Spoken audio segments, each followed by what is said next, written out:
Hello, my name is Marina Alfonso and I'm a student at William Carey University. Hi, I'm Caroline Martin and I'm also a student at William Carey School of Pharmacy.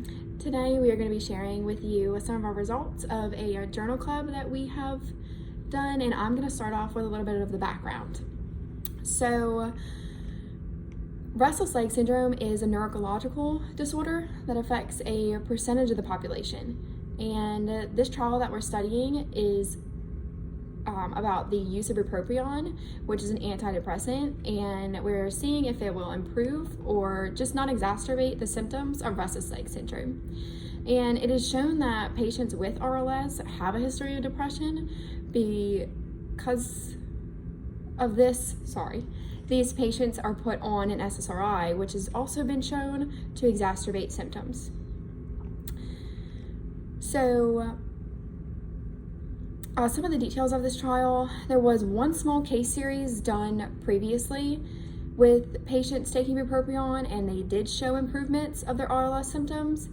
But as for controlled clinical trials, there have been none done on bupropion and the effects of RLS.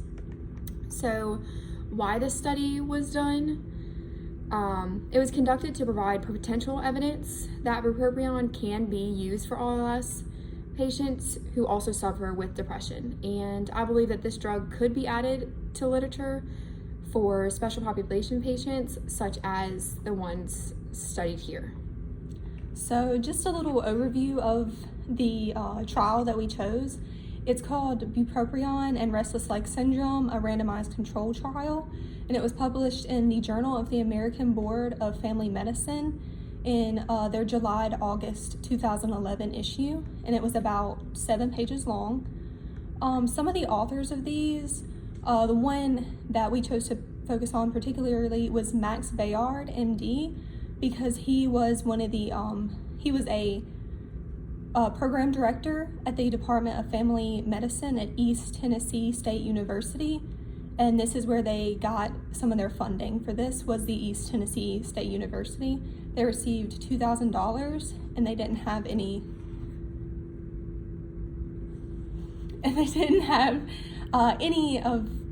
state funding or anything. It was a double-blind randomized control trial, and really what they wanted to look at was their hypothesis if it would help the symptoms of RLS, or at least not exacerbate those symptoms. The primary outcome was to change the baseline in the IRL-SSG severity score, and so the lower scores on that meant that the symptoms were improving. So on how they chose people for this, they chose patients who answered to radio advertisements. They put it in the local newspaper, and they placed flyers in primary care clinics. They screened patients over the phone using a RLS diagnosis questionnaire, and this had 4 questions on it. If they answered those 4 questions affirmatively, then they would be considered for this trial.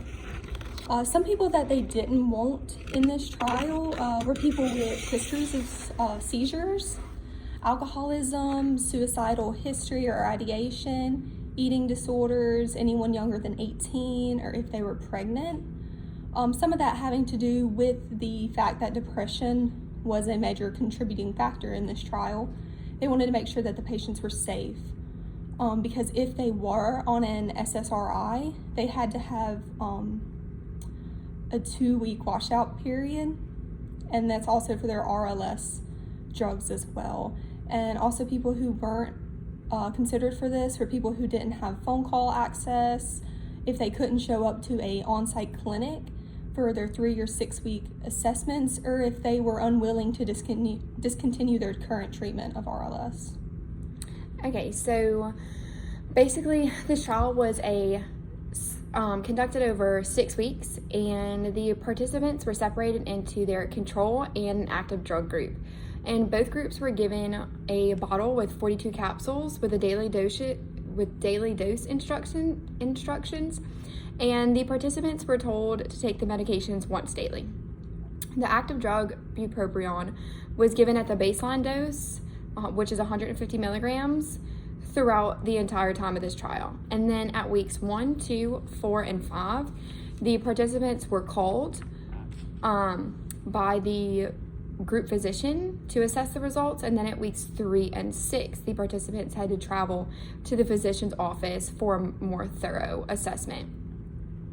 So the primary outcome was a change from the participant's baseline severity score, and if they had a lower score, then this means their symptoms were improved in this trial. And the data categories that were presented were the IRL-SSG score, the IRL-SSG difference from the baseline, and the BDI at weeks 3 and 6. So the sample size that they took, it was supposed to be 100 participants, but the size was not reached. And then because of the sample size not being reached and being so small, there was insufficient statistical power. And then the tests that they used were t-test using a p-value less than 0.05 and a chi-squared analysis. And so the amount of people they actually end up enrolling in this was 60 patients, and then they split them in half, mostly 29 using the bupropion and 31 using the placebo. The treatment group and the control group did not differ significantly. In the group receiving the bupropion, the average age was 48. The group consisted of 76% women with a baseline IRL-SS score average of 26.3, and the baseline BDI score average was 16.9. In the placebo group, the average age was 50.5. The group consisted of 77% women with a baseline IRL-SS score average was 25.9, and the average of the baseline BDI score was 14.9.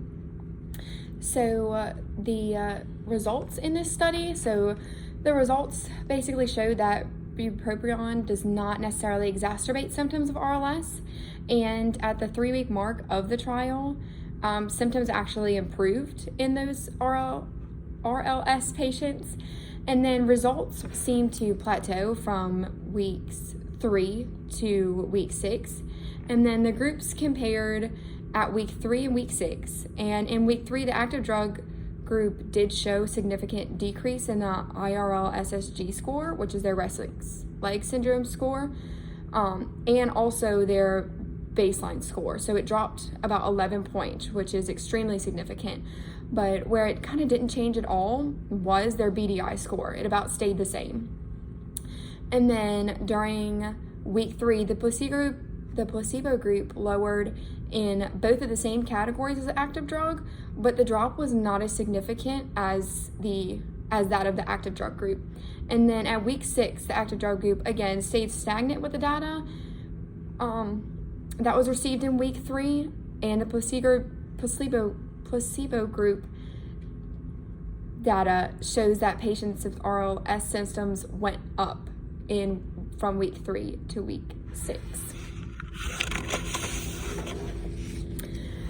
And then, so the significant difference in the data, so the BDI score was not significant in each of these groups in the 3-week and the 6-week, whereas our restless leg syndrome score did have a significant difference from baseline to where they went from 3 weeks to 6 weeks. And then our adverse effects were shown on table 5 of this article, excuse me. And then, so they did have a couple adverse effects in the bupropion that were very significant. So there was one miscarriage, and then another patient also showed to have nausea. But I do want to point out that our miscarriage patient denied that she was pregnant at the screening, and then obviously had the miscarriage during the study. And so after this, the study began to require pregnancy testing for all young women younger than 55. All right, and now we're going to start with the author's conclusion of this journal club. And the author found that bupropion does not exacerbate the symptoms of RLS. And in this study, the author showed improvement with RLS symptoms in the first 3 weeks, and then compared to the placebo group. And then the improvement from that point on showed no significant statistical significance. I apologize. And then the author's conclusions definitely accurately portrayed the study results. And then the trial was unbiased. So the author did discuss his shortcomings and his limitations in this trial. He was very upfront with that. He said there were a few, which began with the funding, that only $2,000, they didn't have a lot of wiggle room with what they had to do. And then also that sample size not reaching the 100 that they wanted. And then there are just some things that were left unknown. The main thing he pointed out if we were able to titrate this drug, which he was not able to with the funding, if we were to titrate it up, would that be further the improvements, or would it make the side effects bad? Okay, so now we're also going to move on to our professional opinions. So my opinion overall, I think this is a very cut and dry trial. I think there is a lot of things that could have been done better, but I think with the funding provided, that this trial really did do the best that they could. So overall, I think there does need to be a larger trial done in order to really give it to physicians for them to even consider changing a first-line antidepressant for those special populations with RLS. But I think it definitely can be done. Even with this small data, it shows that a larger trial needs to be done. Yeah, and just one thing that I noticed, I did think this trial was pretty significant for what they had, as Miranda was saying, with their funding and everything. There does need to be a bigger trial. One thing I noticed was that in the placebo and the bupropion group, they both showed a improvement in the BDI score, but they were at about the same level. So I was wondering if this trial actually helped with the depression side effects or just the RLS. And then I wanted to point out the age group of this trial, and how they got the participants that they did. So from the radio, what else was it? The newspaper and flyers. And flyers in like a medical office. I feel like that did use a lot of funding and resources to do. And for that, the age group was still lower. It was age range was, I'm pretty sure, about a mean of 50, which is definitely in the lower age range, but also I feel like they weren't able to kind of get much of his arm's reach that they could have. I mean, for those people who still read their newspapers or really listen to the radio, I feel like that's why they may have gotten the older participants that they did. So would this affect the overall improvement that they saw in week 3 because of that age group, or will younger adults receive that same improvement? So I would like to see definitely a various age range in a larger trial. Yeah, and just one thing that I did see in this trial that really helped the results to me stand out is that they used an intent to treat. So even the people they dropped out, they still used their most recent scores to put into this data. So it's not, it doesn't look more favorable because they used a per protocol. So I did like that they used the intent to treat. And I think that's all I have. Is that all you have? Yeah, I think so. Okay, and then if you have any questions, I can't wait to hear them in class. Thank you. Thank you.